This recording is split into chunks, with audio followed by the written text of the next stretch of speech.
Hi, everyone. Thank you so much for joining us today at Startup Career Fair. I hope you've had the opportunity to network with all the amazing companies and the people here today. If not, make sure to check out the booths and the networking section to talk to other students. The opportunity is everywhere. You just got to look for it. Before we start, we have an amazing speaker joining us this afternoon. And that means this right here is an opportunity to ask questions and learn from someone with great experiences in the tech industry and entrepreneurship. If you take a look at the vertical tabs on the right side of the speaker screen, there are tabs for chat and questions. Feel free to take full advantage of those features. And of course, drop your questions in the questions tab and your chats in the chat. If there's a question you really like that someone else posted and you want to push it to the front, click on the heart under it to upvote it and we'll address it first. And with that, I would like to introduce Josh McCarter. I'll give a little introduction. Taking it back to college, Josh graduated from UCLA with a degree in political science, then attended USC for his MBA at the Marshall School of Business. He started his career in the tech industry during the early days of the internet and led a couple companies to achieve great milestones and success. Following the acquisition of a company named Booker, where he served as CEO and co-founder, he joined Mindbody in 2018 as Chief Strategy Officer. He then served as president of the company and is now the CEO. Josh has a lot of experience in the industry, having held board positions at multiple companies and organizations. He is dedicated to finding a cure for type 1 diabetes by supporting type 1 causes. And lastly, Josh has seen the world, having traveled to more than 50 countries, which is pretty crazy, and traveled through the US on his Harley Davidson. We're so happy to have you here today, Josh, and that you were able to join us. You have so many experiences that I can't wait to learn from, and I'm looking forward to hearing more about your entrepreneurship journey. Right on. Well, thank you, and appreciate you having me here. Is this deck coming up on your side? Are you able to see that? Yeah, we can see it. Okay, perfect. Yeah, and apologies if we were having some technical difficulties earlier. So yeah, I'm excited to be here and tell you a bit about my journey. I've done quite a few of these where we've talked with students about how to think about entrepreneurship and really kind of doing that through the lens of our backgrounds and things that we as entrepreneurs have experienced. So today, what I thought I'd do is just get a little bit more familiar with you. You can learn a little bit about my story, my history a bit, talk a bit about Booker and Mindbody and how I came to be. I thought I'd share a little bit of insight on what we experienced this year with COVID, because you can imagine running a business that serves fitness centers, boutique studios, spas, and salons. It has been a challenging year for us as most of our customers have been shut down at various points during the year. And then I also pulled together a few tips on personal and career advice based on questions that I've had before. So I figured I'd just hit those up front, and then certainly we'll have time for Q&A at the end. So jumping into it, as Armand mentioned, I'm a native Californian, even though I'm here in Arizona now. I was born in Northern California in Sacramento. I have a bunch of family in the Bay Area, and then went to high school in La Jolla. Went to school at UCLA, and then lived in Newport Beach for a bit. When I got involved with Booker, and I'll tell you a bit more of that story in a bit, I actually moved to New York City, and so lived in Chelsea for about 7 years as we were building that company. And then as I sold the business to Mindbody, we actually moved to Scottsdale. So I am here now in the middle of the desert, and actually I'm working from Scottsdale. On a personal note, this is my family. Sydney, who's on the left, is a freshman now at Cal Poly. She's a communication major there. The lady in the middle is my wife, Tracy, and then Charlie is a junior here in high school. I put this picture of my COVID trimming. I think a lot of us in the first months of COVID were growing out our hair, and we did a fun post at Mindbody showing the girls trimming me up. It was quite a scary experience for me with my daughters having blades so close to my throat. We, as you mentioned earlier, as a family, we've traveled all over the world. I've been to over 50 countries. I think the girls have been to something like 20 to 25 countries. And so that's something that we really look forward to as a family, and hope to get back to that fairly soon here with COVID. A couple other fun things, about my background. I'm known to be the guy that always likes to dress up at company events and parties. You'll see a Will Ferrell theme going on here, as well as Tiger King. That was from earlier this year. In terms of my, passions, I want to mention that I love motorcycles. I've ridden across the country before on my Harley. I've scuba dived around the world, have over 300 dives, and recently just got into restoring some classic cars. So this is the most recent one that I did, a 1970 Chevelle. In terms of my work background, I started working when I was really young. My dad passed away when I was 12, and I got my first job detailing cars at a Volkswagen dealership in San Diego. Later, I started working at a bike shop, and all through high school, worked at a bike shop selling bikes, repairing bikes. And then I went to UCLA, and I was studying political science at UCLA. And while I was doing that, I also started selling Jeeps. And it's kind of funny to think about, selling cars, because I know it doesn't have the best reputation, but it honestly was one of the best training grounds that I can imagine. Because in sales, you really get to learn a lot about negotiating. With cars, you learn a lot about finance and insurance. And so it was really a great way for me to kind of step into business and learn, a lot of the ins and outs. When I graduated UCLA, I got with a import-export business. At the time, NAFTA had just gone through, and so there was a lot of openings of trade opportunities with Canada and Mexico. And so I met a company that was looking at expanding into Latin America. And at the point I was only 21, and somehow convinced them to let me go and start up this new business exporting to Latin America. And so we were able to ride the wave a bit of NAFTA and built a multi-million-dollar business just in a couple of years. Exporting really exciting things like mini blinds and door locks and cocoa mats, which they were selling in the US, and I started selling those in Latin America. This was kind of in the mid-90s, and at that point, there was a thing called the internet that started coming on pretty strong, and companies like Amazon and eBay and autobytel.com were some of the first businesses to start really transforming the way that people bought services and products online. And so Autobytel was the first online automotive car research as well as sales business. And I joined that company as part of the original team and built it up. I started in sales, worked my way up into business development, and then ultimately had a job running all of our international departments. And along the way, we took the company public and ultimately set up about 10 international joint ventures where we were trying to take the Autobytel business model international. And it was an amazing experience for me. I was in my mid-20s, traveling all over the world, setting up these joint ventures. We raised $100 million and really had a front seat at how to be, very innovative in every one of these markets we went into. We had to find partners. We had to customize the product. We had to recruit the dealer network.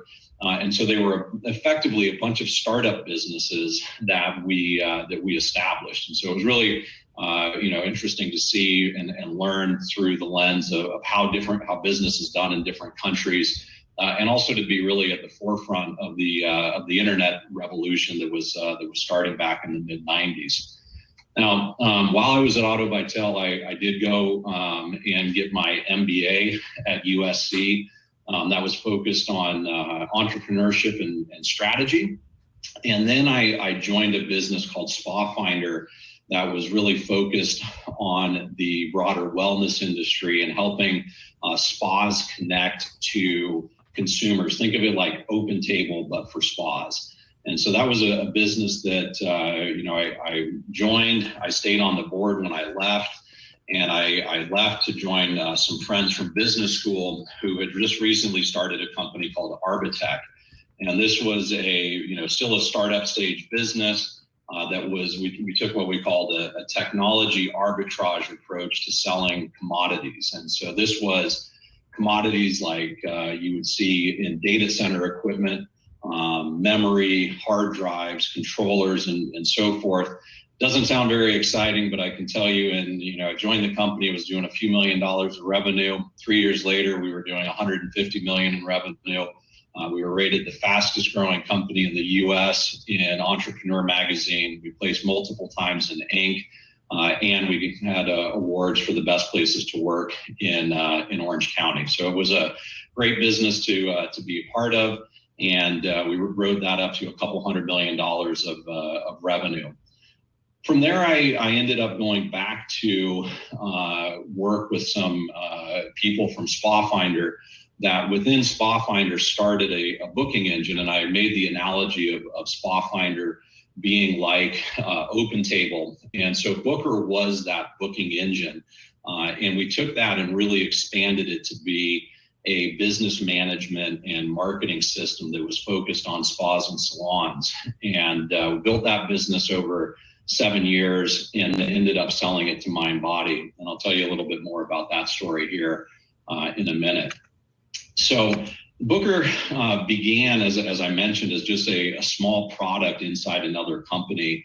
Since I was on the board of SpaFinder, I was asked to come and take a look and see, hey, is there something that we can do with this product? Can we spin it out and raise capital for it? Should we sell it? And so we spent a summer kind of thinking through everything that we could do. And ultimately I said, look, I can spin this out and set up a separate business. And I want to go out and raise some money, and then let's see what we can build. And so the picture over there on the left is, kind of the my garage story where, this wasn't my garage, but it was this very small office that we rented. I was putting together computers. You can see the one there, pulled apart, putting together desks, doing everything that it took to get that business up and running. My first round of financing, you can see me there holding the stock certificates that I was just about to ship out to all of my new investors. That was, one of the highlights of any entrepreneurial experience is when you close your first round of financing. And that was, super exciting. And the last picture over here was our final Christmas party before we sold the business to Mindbody. Mindbody, as some of you may know, is based in San Luis Obispo. Rick Stolmeyer, who's well known in the area and also supports a lot of Cal Poly initiatives, was the founder and CEO of the business. He had been a good friend of mine over many years. We met through YPO. We took several runs at trying to put this deal together, and ultimately we were able to close that in April of 2018. You can see the picture of my team down at the bottom in New York City. They were all pretty excited about the fact that we were able to build the business and sell it to an industry leader like Mindbody. And when we sold to Mindbody, one of the things that we found really compelling was that Mindbody's purpose and values were very aligned with Booker. And this is a picture of our campus in Slow. And the Mindbody purpose, I'll read it to you, is to help people live healthier and happier lives by connecting the world to wellness. And this was something that really resonated with me, certainly from my SpaFinder background and from Booker. And then really thinking about the fact that, the wellness opportunity is probably one of the largest opportunities in our lifetime. And I think honestly with COVID, it's only gotten bigger as more people have focused on their own wellness, whether that's their physical wellness, their mental wellness, their occupational wellness. There's a lot of different lenses to think of wellness through, and Mindbody really is a leader in that space. This is a picture of Rick and me on the acquisition. We had about 1,000 people there in our office in San Luis Obispo, and often people ask me what is the accomplishment that I'm most proud of in my career. And it's number one was building Booker and being recognized for what we did. But number two was when we sold the company to Booker, everybody, all of my employees had a job the next day at Mindbody. And so a lot of times when you go through M&A, you're doing a deal and you have to say goodbye to 20 or 30% of your company that helped build the business. But in this case, we were able to structure it in a way that everybody had a job. And ultimately over the following years, many of those folks also rose up into prominent positions at Mindbody. Now, I do have to say this is kind of funny that, the picture I showed you before was Mindbody's office is Mindbody's office in SLO. We also both had an office here in Scottsdale in the exact same building. So I think there was a bit of karma and fate that brought us together. And so this is the office that I spend most of my time in when we're not in COVID times. Now, for those of you that don't know much about Mindbody, this is a business management platform. So think of almost like an ERP system that focuses on wellness businesses. So everything that they need to do to run their operations, so they're managing their staff, they're managing customers, they're doing online bookings, they're taking payments, they're charging memberships. All of that is within the platform. And then over time, we either build out add-ons or we acquire other companies that extend that product suite. While we have a lot of very large businesses like F45, Orange Theory Fitness, and DryBar, the majority of our customers are small and medium businesses. And so there's many of them in San Luis Obispo and around the world that are on our platform. I'm just taking a minute to talk about the impact of COVID and how we really had to pivot the business. Since we are a global business, we started seeing in January that there was a huge amount of volume dropping off in Asia Pacific. And if you recall back in February, that's when Europe started closing down, France, Italy, and then the UK. And I took a trip up to San Francisco on March 12th, and I landed at the SFO United Terminal, and this is what it looked like. And when I went outside to grab my Uber, there was one woman there in a mask. And I thought, uh-oh, this is really going to be a big deal for our industry. And so at that point, I called Rick and said, hey, I think we have to really, rethink our plan and what's going to happen to our customers and what we need to do to get through the next couple months, 3 months. We didn't know how long it was going to last. And this is what we started seeing in our business was a massive decline. This is called GMV. So this is the gross merchandise value, or all of the sales that are running through our platform. And you can see on the right there, the sharp decline that started happening around March 16th.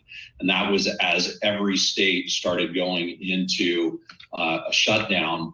And then we started seeing the same thing in our consumer bookings. And so through the lens of our marketplace, we started seeing some massive shutdowns. And so we brought our executive team together. We thought through what we had to do. We were staring at this point at the prospect of losing 40 to 50% of our revenue and going through tens, if not hundreds of millions of dollars of cash. And so, unfortunately, we had to make one of the most difficult decisions that I've ever had to make as an executive, where we laid off and furloughed over 700 workers. A lot of those coming out of our San Luis Obispo location. This was our largest location. Now, since that happened, we really leaned in to support our clients. We did a lot around thought leadership. A lot of these are small and medium businesses. They don't have business backgrounds. They don't have folks that, can help them think through how to navigate that. So we brought in a lot of consultants, a lot of people that could help them. We gave them $12 million of fee relief. We gave them upgraded products, free marketing services, a lot of other things to help them get through. And then a lot of support through our network of consultants. It's about 10,000 strong on a global basis. So this gives you a view of kind of how the industry on a global basis performed. And now we have, 5 to 60,000 customers. So we've got in 120 countries. So we have a really good view on a global basis of what's happened. And you can see the gray line is a huge drop off in April through July, and then it starts coming back. And then the red line on the left is this year. And, we're really happy to see that on March 9th, we hit the highest booking volume that we have seen since the pandemic hit. So that was very, very positive. And then we look in markets like Australia, where we're able to see how those markets are coming back. And in fact, they are ahead in many cases of where they were in 2019. So that really gives us, a view that there is a silver lining to COVID. People are still focused on health and wellness. They want to be able to get back into the gyms, into the spas, into the salons. And so we're very bullish on the post-COVID recovery for the industry. Most businesses have had to get more efficient and effective. They've had to become very innovative in how they're running their business. And so we're, I think, really poised to support these folks as they come out. So transitioning now into some topics that I've spoken with a lot of students about over the years. The first one I get asked is what book would you read and what would you recommend? And one of the books that I always refer people to is The 7 Habits of Highly Effective People by Stephen Covey. I've read this book several times, and it really walks you through some very basic fundamentals about how to be effective. And the first one always makes me laugh. It's be proactive, right? And you can imagine the opposite of that is not being proactive and just kind of sitting around and waiting for life to happen. And if you do that, man, you're not going to get very far. And so, all of these different habits, and I'm not going to go through each of them, but you can imagine if you embrace these, that it really helps you to evolve yourself and evolve your career. So that's the first one I'd recommend. Number 2, I get asked, well, do you have a mantra or do you have a favorite saying? And this is an old one from Henry Ford. And he said, whether you think or think you can't, you're right. And I think that just says it all, because if you go in with a positive mindset and you really try to get something done, chances are you're going to figure out a way to get it done. But if you go into it with a negative mindset and you think, man, I'm not sure if I'm going to be able to do this, and you're, negative and you have a lot of self-doubt, that's going to be a self-fulfilling promise to yourself. And so I really think that there's a lot around having a positive mindset. And then another part is really thinking about, kind of what's important to you and what drives you. What are the things that you're good at? And do you think about having, a purpose? Like at the end of the day, what are you on earth to do? Is there something that you're really passionate about? And I was really fortunate to have an executive coach who worked with me when I was in my 30s, and he had a program that I went through, and one piece of that was defining your purpose. And so I'll share mine with you, and that is to live and experience life as an adventure, building rewarding partnerships and friendships while improving myself daily and enhancing the lives of those around me. And so that's something that I spent some time crafting this, and whenever I'm feeling like I'm off, I kind of read this back to myself and say, okay, am I living a purposeful life? Am I doing something right now that's not driving me towards my purpose? And in most cases, I can say, yeah, I am. I'm off purpose, and so I need to go recalibrate. And so I think thinking about this, and I think it's a little more challenging when you're in college, but as you go forward and think about developing your career, being purposeful is very important. Next thing I would say is setting goals, and thinking about one of the 7 habits is starting with the end in mind. And so if you set goals for yourself, you can then prioritize and work back. And I do this on an annual basis. I have personal goals, I've got family goals, I've got professional goals, and then I have also community goals. And so thinking about how you can structure your time and your life so that you think about where you want to be, and then start putting the things in motion that will help you get there. Last thing I'll end with here before we go into questions is career advice. And these are high level, but I think you hopefully can take something away from this, from do this and don't do that. So first one is really try to find something that you love doing, especially when we're talking about work, and something that you're good at, because you don't want to find something you love doing but you're not really that good, because you probably won't be successful, and that gives you positive energy. And I think that so many times people get into a job or get into work or doing something because they're trying to make somebody else happy, maybe you're trying to make your parents happy. Your dad was a doctor, so you feel you should be a doctor, or your dad's a lawyer, or your mom's a lawyer, you should be a lawyer. And, that I've just found with my friends and with myself that if I'm not doing something that's kind of core to my purpose and core to something that gives me energy, it just doesn't put me in a good spot, and long-term doesn't set me up for success. Now, those of you that are thinking about starting a business, or how do I think about, starting a business, and what would I go do? I think the first thing is really thinking about, what's a problem that you've encountered that you'd like to solve? And, maybe it's a problem you've had yourself, or maybe it's something your friends talking about. And that's a really good place to think about, how to start working on a product or a service that other people might benefit from. And, it's the counter to that is, getting stuck doing something that you don't love, but you're doing it for the wrong reasons. And I've just, a lot of times people will get stuck in a rut because they are doing something that's paying them well, and it's comfortable and it's easy, and they don't want to step out and try something new. And so, I'd really encourage you, whether it's for a business you're starting or your own career, finding something that's, on purpose, and that you're excited about, and that you're good at, and that gives you energy. And it may have absolutely nothing to do with what you're studying in school. I find, that that was something that was really common when I went to UCLA, is that, 90% of my friends got out of college and did something that looked absolutely nothing like what they studied. And so don't be afraid that when you come out of college that, you may have a degree in psych, but then you get into sales. Well, a lot of that stuff you studied in psych is really relevant to sales. And so try to draw those lines together between, what you're learning and what you might be passionate about and being able to do.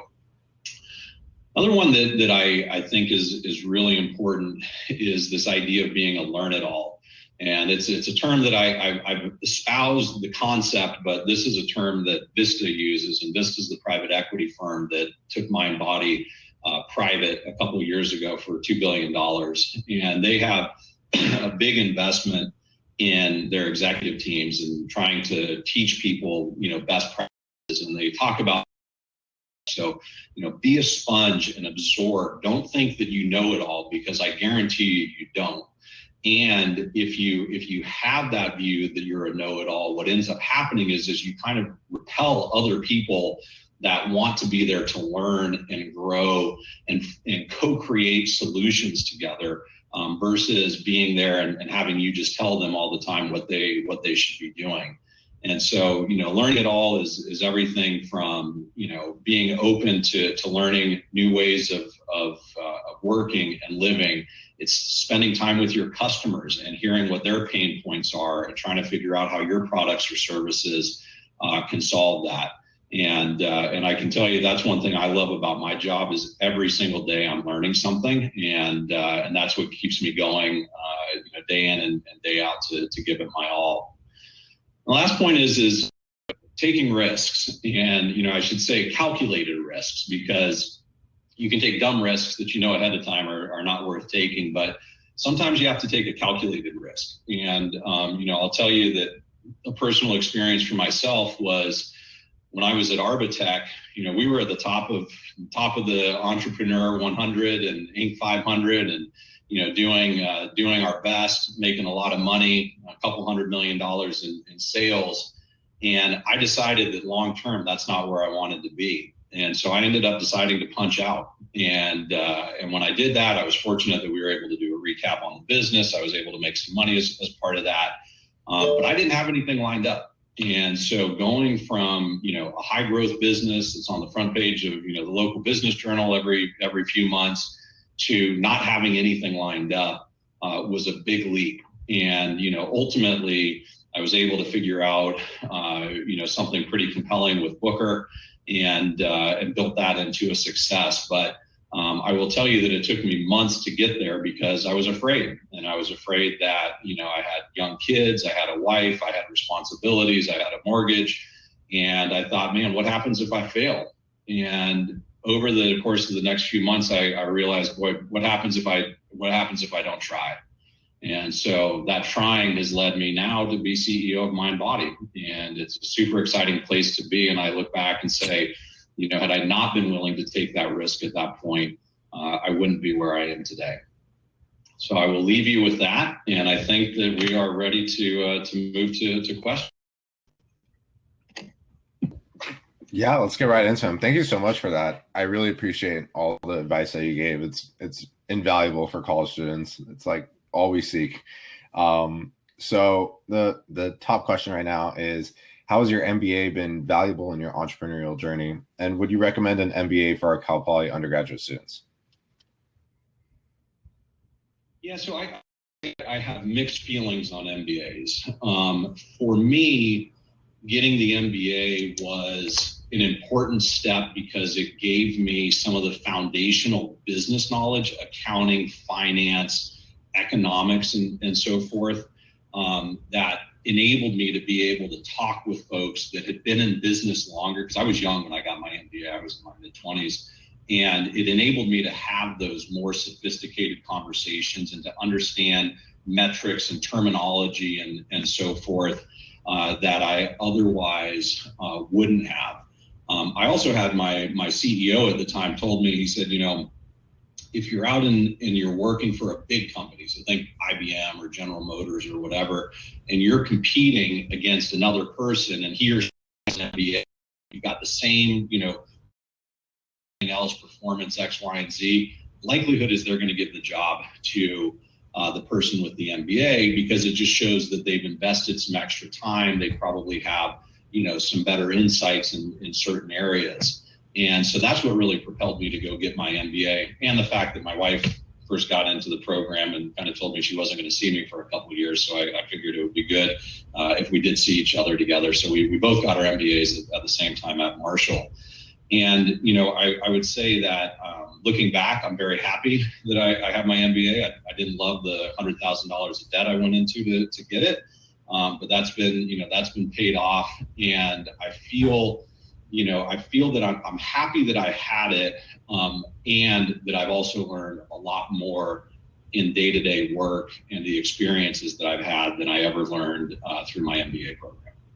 So it's kind of a mixed message. I think that maybe, let's say you want to be an entrepreneur, right? But maybe you're going into like a more technical, maybe you're going to like the software industry, for example. Do you think, looking back and with your experience, do you think that possibly if you're going to go to grad school, going to grad school for, a technical degree would be more valuable than an MBA in terms of being an entrepreneur? Or do you think that you can pick up either one of those skills individually outside of school? So I think you can pick up the skills outside of school, because if you look at the percentage of people that are in, certain roles, they're more in those roles than are getting, coming out with MBAs. So, if you're going to be a CFO, yes, absolutely get to be an MBA. If you're going to be an entrepreneur, it's not a requirement. I'm in a group called YPO. It's Young Presidents Organization. It's how I met Rick Stolmeyer originally. And I've met people from every walk of life and every different type of business, from high tech to nurseries to call centers. And I would tell you that, and these are mostly entrepreneurs, some are hired guns.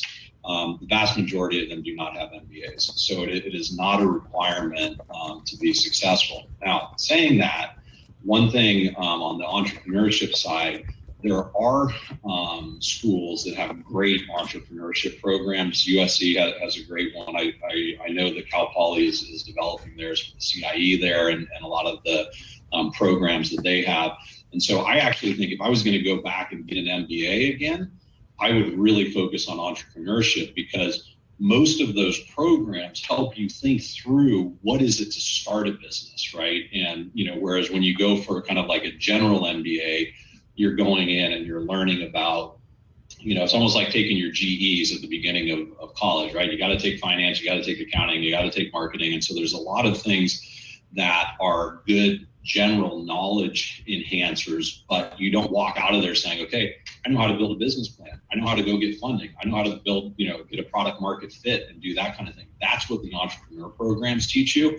And so that's where I would say, like, you really have to be selective in what type of MBA program you go for, and what are the classes within that you take. And the more you can focus on, I think strategy and entrepreneurship, the more likely you're going to be able to take those skills and apply it to something that will result in a business.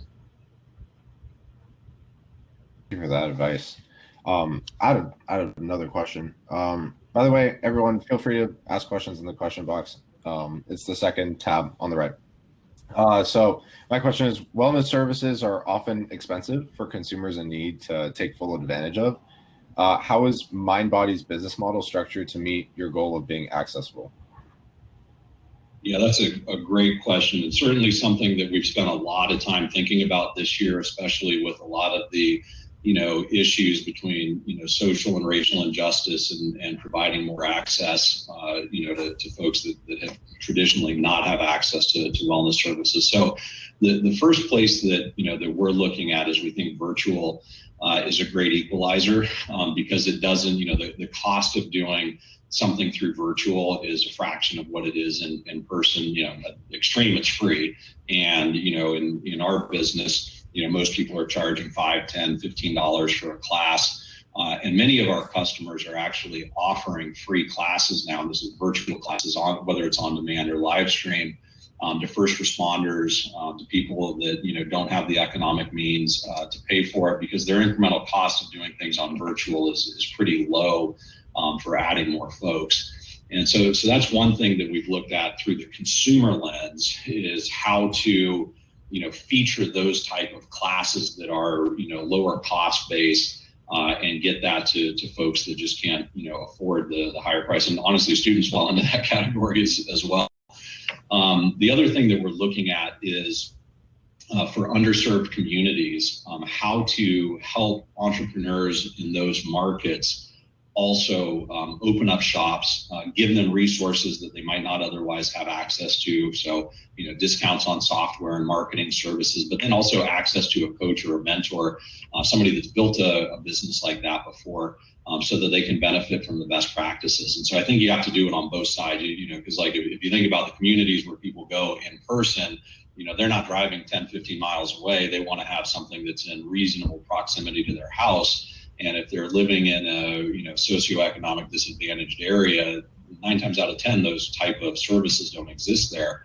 And so, how can we help those services be there, enable people to get more access to it, and then in the event that they don't have access in their neighborhood, being able to provide lower cost access through virtual. During this COVID time, reflecting on the things we did virtually, like we realized too that just because we're going back in person potentially, that doesn't mean you have to give up your virtual, all the things you're doing virtually, because some of them are effective. Virtual it's a great resource. Yeah, I mean, in our research, we show that 93% of people that went to a gym or a studio pre-pandemic plan to go back. Of those, 43% are saying that they're also going to add on virtual. So we think that the overall pie is growing, and then that doesn't even count the new people that are going to be coming into the industry because they've realized that something like a global pandemic can really put a spotlight on wellness, and it could be your physical wellness, it could be your mental or your emotional wellness. And we have across the spectrum of our customers, everything from meditation to acupuncture to boutique fitness that can really help help drive people's wellness in the right direction. Definitely. Moving on to another question. Morgan asked, what are some indicators you use to balance revenue and market share? We use to balance revenue and market share. So, market share is an interesting one because it is a little bit challenging in our industry to calculate.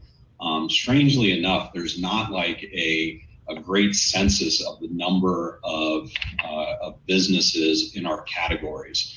I can't go buy a list of all of the spas in the U.S. Seems like a business opportunity to me, but that list doesn't exist.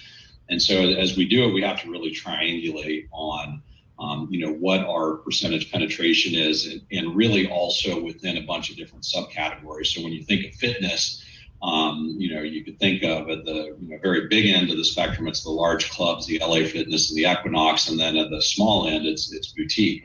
So in the boutique space, we've got north of a 50% market share. But when you add in all of the other types of fitness businesses, we're probably 22% market share. And and those numbers are going to radically change this year because about 25% of storefronts in the wellness industry are expected to close because of COVID. And if you read the McKinsey reports, they basically say that SMBs aren't going to build back up storefronts until 2024. And so there's going to be this gradual build back up of those locations. And so market share is going to be, as that's happening, will be a little challenging to track. I think the other question was on metrics that we look at. I mean, the big metric that we look at is GMV. So how much business is being transacted on our platform. And in 2019, that was north of $17 billion that was running through our system. That dropped to under 11 billion during 2020. And so there's definitely a build back up opportunity that we see. And we think for those of the businesses that survive, they're going to start getting more of that consumer demand because there's fewer locations, but there's a similar amount of consumer demand. So that's going to be going into the businesses that survive. Thank you for that. Harrison, I'm trying to get through everyone's questions. It's kind of blowing up right now. Harrison asked, you were present when the internet gave business a new way to operate. As someone who experienced that, what are your thoughts on blockchain and the idea of a digital ledger being integrated into the average everyday company? Are there pressures to integrate this into company flow today like there was with the internet back then? Yeah, it's a great question. So it's funny because I would have told you a few years ago, I was actually ready to get into blockchain back then because I thought, oh man, this is going to be, the future. And, clearly in cryptocurrency and so forth, there's a lot that's being, built on blockchain. I think that there is a place for it. I haven't found like in wellness exactly where it's going to apply. I have seen some amazing things that they're doing with blockchain in developing countries where one of the things that has propelled countries going from developing to more advanced is access to credit, and a lot of that is based on your ownership of assets. Could be land, could be farm, could be other property. And what happens in a lot of these other developing nations is that they just don't have a good record of who owns what, and it's maybe written out in some file box somewhere, but it's not digitally searchable and knowable, and so it makes it a lot harder for these individuals to be able to get credit and financing. And so I think that that's one of the areas where blockchain is going to be super disruptive, and I hope positively so, in a way that really frees up capital in the developing markets to reinvest and grow their economies. But in terms of like businesses and the need to adopt blockchain, I haven't seen it yet be an imperative like the internet was. And I mean, even imagine, since you guys have been in high school and college, that for businesses that think about just a traditional brick and mortar business that didn't adopt e-commerce, right? And e-commerce has been around for a long time, but with COVID, man, if you couldn't drop ship your wares to somebody's house, you're out of business because nobody's walking in your doors. And so that's where there are certain things that with the internet, with mobile, with the e-com, that businesses that didn't adopt that, I think are going to be doomed. Yeah, totally fair. It's interesting that seeing the internet boom and things like blockchain. It's interesting to. I would have loved to be able to have the perspective of seeing like, oh, here's another thing where we're hitting like a boom in a different type of industry and something that can change everything. So that's awesome that you can share that experience and perspective with us. Cindy asked, on a lighter note, what role has wellness played in your life and since becoming a part of the industry? With Sydney, you said? Yeah, Sydney. Could be my daughter. It could be my daughter. I'm not sure. Her name's Sydney too. The same last name, so right? Yep. Well, there you go. Well, so I would say that, I've been involved in the wellness industry for a long time, all the way back to Spa Finder. And my focus on my own personal wellness, ironically, didn't happen until I wound up in the hospital a few years ago with a, undiagnosed problem. And as a result of that, I really started, because I'm somebody that, I work 12, 14 hours a day. I like dining out. I got a little bit heavy. I'm traveling 50, 60% of the time. And so for me, I'd always tried to live a balanced life in terms of spending time with my family and with my kids, and then spending time with work. But I really didn't take a lot of me time to focus on my own personal health and wellness. And so being strapped up in a hospital and running, 2 days worth of tests will certainly change your perspective. And so when that happened, I really made a commitment to focus on, figuring out what was wrong with me, and then also doing the things that I knew instinctively or had learned through my, wellness experience to do, and it's exercising. So now I exercise, 4 to 5 times a week. I've got a trainer 3 days a week. I eat healthier. I have a much better regimen of, what types of food I eat, how frequently I eat, portion size, and so forth. I dropped 20 pounds. And it's really something where I feel a lot better. I feel, just more mentally sharp and physically fit. And so it has been, and now being CEO of Mindbody, I'm waiting for the studios and other places to open up so that I can go in and both see my customers, but then also experience their services, because it's amazing. The thing that's great about wellness and wellness entrepreneurs is that they're constantly innovating. And so, what you did last year, that same shop is probably offering something new and different this year. And so, you get a little bit bored of the same routines. And I think that's one thing that's great about the entrepreneurship and wellness is that it's constantly evolving and constantly finding new ways to drive people's wellness. From your presentation, I got the feeling that you live with a lot of intention, and everything you do is, with intention, from, traveling countries that you want to, spending the time with the people you want to spend time with, having your purpose and goals all lined up. Did you start all that, during the same time that you realized got to take care of myself and give myself me time? No, I started really doing it and kind of living my life that way in my mid-30s, early to mid-30s. I was always, even going back to college, I was always like a list guy. I'd always write out a list of all of the things that I needed to do. And that's how I kind of organized to stay on task. I worked all through college. I sold cars all through college. And so, UCLA, I finished UCLA in 3 years. I graduated cum laude, and I had a job that I was working 30 hours a week at. And so, you can't do that and not be organized and have, prioritization and really, stay on top of things. And so I got that really early on. And from my mom was a professor. She worked, 2 or 3 different shifts at the local community college. And she had a lot of balls in the air and had to juggle it. And so she taught me how to organize, my time. And that's something I've tried to, teach my own daughters, because I think time management is just an absolute, critical skill set to have in life.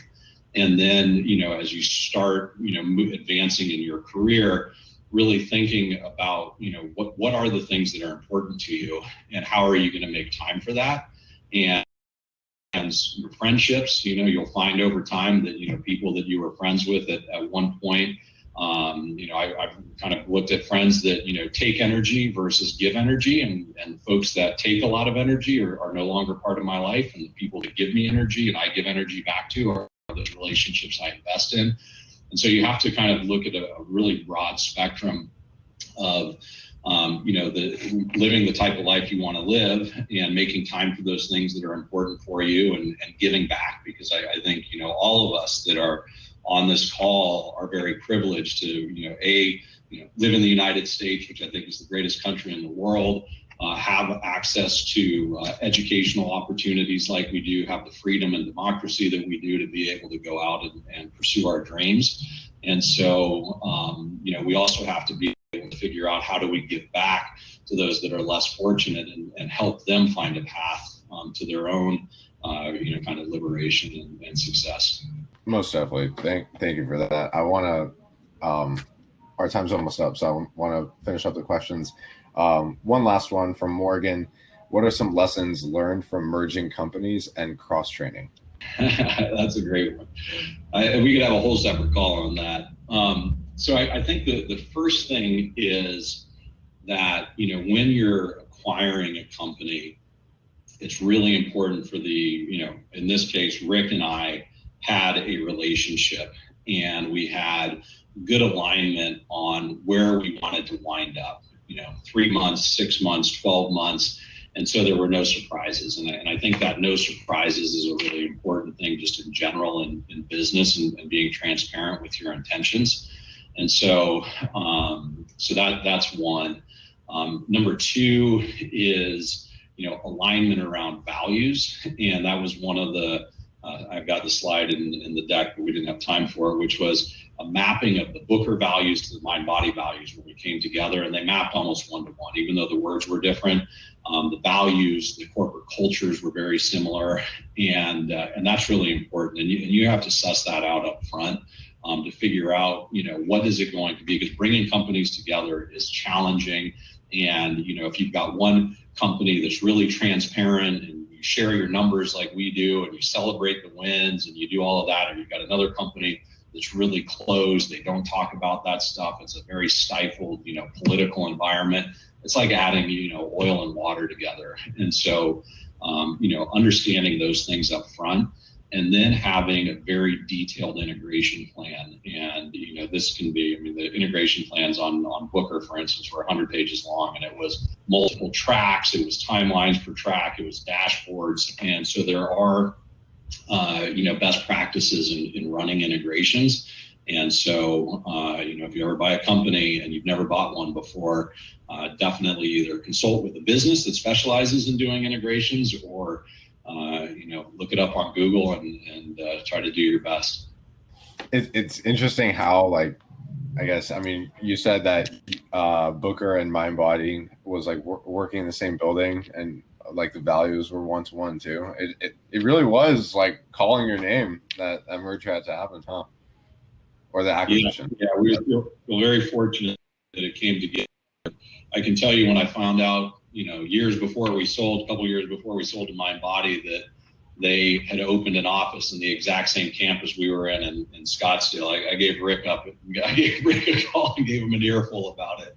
I was not very happy about it, but at the end of the day, it turned out to be a blessing in disguise, because we were on the second floor, they were on the third floor, and we just moved our team upstairs, and so it worked out. It worked out great. That's awesome. Well, thank you so much for joining us today, Josh. Wow, I gained so much from that, and I'm sure everyone who's listening too. Yeah, thank you so much for joining us, and everyone, thank you for asking questions and being engaged.